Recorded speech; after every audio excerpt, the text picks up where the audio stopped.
Compañeros, let's go!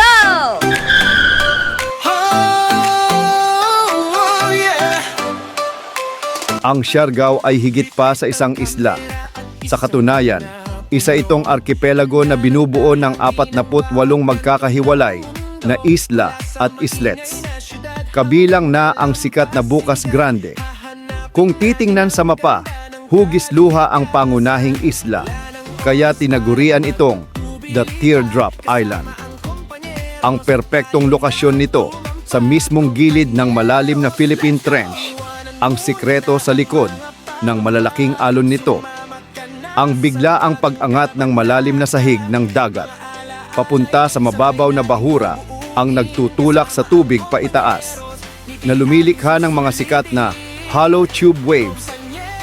Bago pa man ito maging paborito ng mga turista, nakuha ng isla ang pangalan nito mula sa Siargao, isang uri ng bakawan na dating napakarami at namumutiktik sa mga baybayin nito.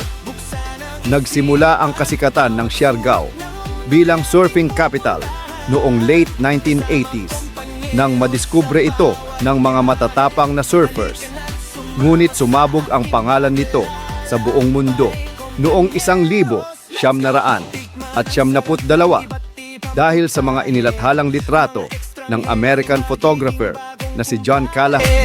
Kukuha na ng video ang bawat eksena, karanasang baon, wala nang mas gaganda pa. Kahit minsan ay naliligaw sa daan, kasama ang compañeros, tuloy lang ang laban. Compañeros, let's go! Iwanan muna ang mga pangamba, sumama ka na sa bagong kabanata. Mga alaalay, sabay nating buuin, bawat sandali at ngiti ay ating susulitin. Compañeros, let's go! Tara na't maglakbay sa ilalim ng araw, kasi ng mundong kay gandang matanaw. Walang limitasyon, buksan ang isipan, bawat sulok ng mundo'y ating pupuntahan. Kasaang compañeros sa bawat biyahe, halika na't sumama sa aking paglalakbay. Compañeros, let's go! Kahit gaano man kalayo ang marating, mga compañeros may kasama sa hangin. Ang vlog na ito ay ating tala-arawan, sa pag-ikot ng mundo, kayo ang sandigan. Let's go! Kaya tara na't maglakbay sa ilalim Surfer ng Magazine. araw. Ang pinakasikat na surfing spot, ang Cloud Shack, ay nakakuha ng pangalan mula sa lokal na chocolate bar na madalas kainin ng mga unang dayuhang surfers mula sa maliit na sari-sari store. Idinagdag pa nila na ang pakiramdam tuwing sumasakay sa perpektong alon, doon ay tila literal na nasa langit o on cloud 9. Bukod dito, may iba pang sikat na surf breaks na may nakakatuwang pangalan tulad ng Quicksilver, Kimchi para sa mga left-handed surf, at Jacking Horse kung saan madalas nag-aaral ang mga beginners dahil ang mga alon dito ay mabilis na umaangat at bumabagsak na parang nagwawalang kabayo. Bukod sa surfing, tahanan din ang Siargao ng mga nakamamanghang yaman ng kalikasan tulad ng higit sa 4,000 ektarya ng mangrove forest sa bayan ng Del Carmen. mula sa maingay na syudad hanggang dalampasigan, hahanapin natin ang ganda ng kalikasan. Ang kagubatang ito ay nagsisilbing proteksyon ng isla laban sa mga bagyo at natural na tirahan ng mga Indo-Pacific saltwater crocodiles.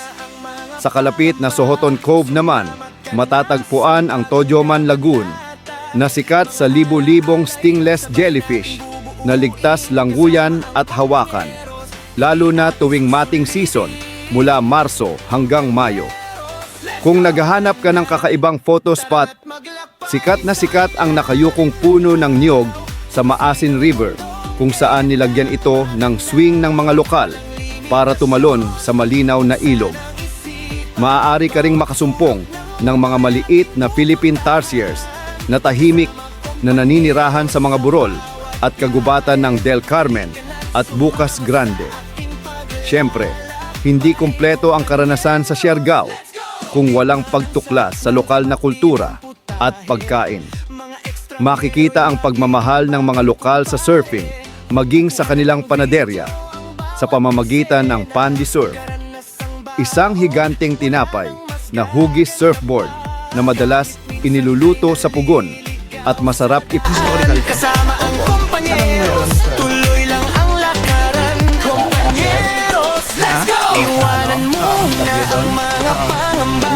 Sumama ka na sa bagong pares sa kape tuwing umaga. Matitikman din ang tradisyonal na Surigao-non dessert na tinatawag na sayungsong, isang matamis at malagkit na kakanin na nakabalot sa dahon ng saging na hugis cone. Higit sa turismo, ipinagmamalaki ng isla ang kanilang pagiging eco-friendly dahil sa mahigpit na pagbabawal sa single-use plastic. Kaya huwag magulat. So guys, may two options. Ito yung sa hagdan na way. Ayan, kita nyo. Tapos dito naman yung hike na hagdan. So, nag-hike na rin naman tayo. So, tuloy na natin. Let's go guys. We're here na sa top. Madali lang naman. tayo ang marating. Mga kompanyeros ko'y kasama sa hangin. Ang vlog na ito'y ating tala-arawan. Sa pag-ikot ng mundo, kayo ang sandigan.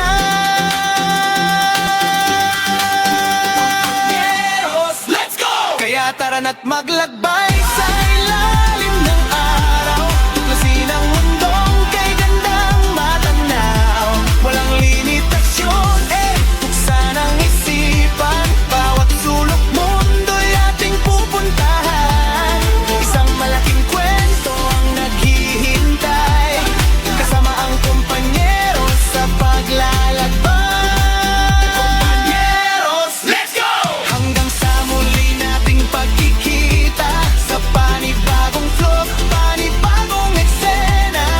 Huwag kakalimutan ngumiti at tumuklas, tayo nang maglakbay hanggang sa bukas. Let's go!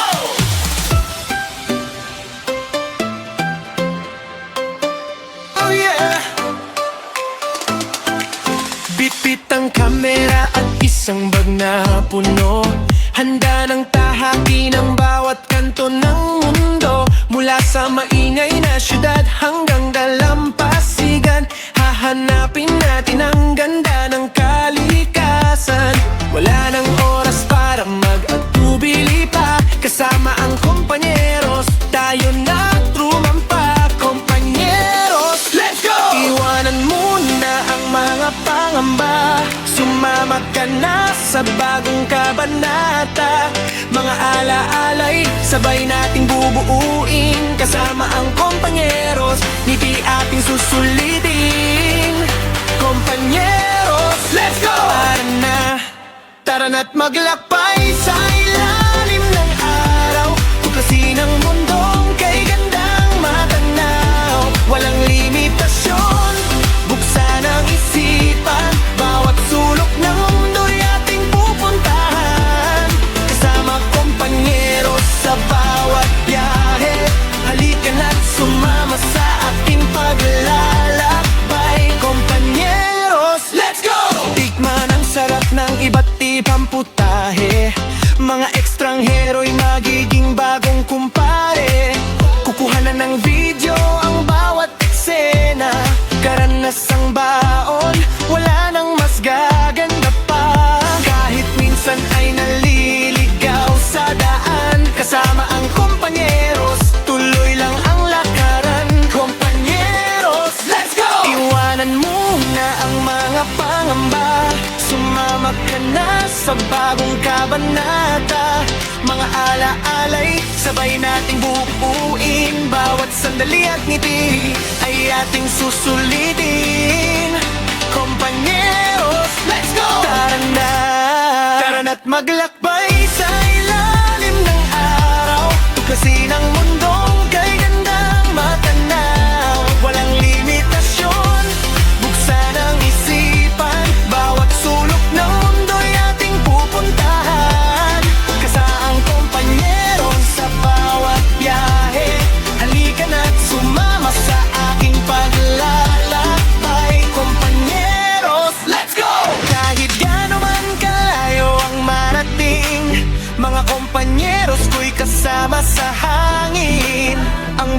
ito'y ating tala-arawan. Sa pag-ikot ng mundo, kayo ang sandigan. Let's go! Kaya tara na't maglakbay sa ilalim ng araw. Tuklasin ang mundong kay gandang matanaw. Walang limitasyon, buksan ang isipan. Bawat sulok mundo'y ating pupuntahan. Isang malaking kwento ang naghihintay, kasama ang kumpanyero sa Gamit na straw sa mga kape ay gawa sa papaya stem, kawayan o metal. Habang ikaw ay bumabiyahe sa tanyag na coconut road at natatanaw ang walang hanggang dagat ng puno ng niyog, ang pinakamagandang baunin mo pa uwi ay ang lokal na salitang Marajao na nangangahulugang mabuti o maganda upang laging maibahagi ang positibong enerhiya ng isla sa bawat pagbati.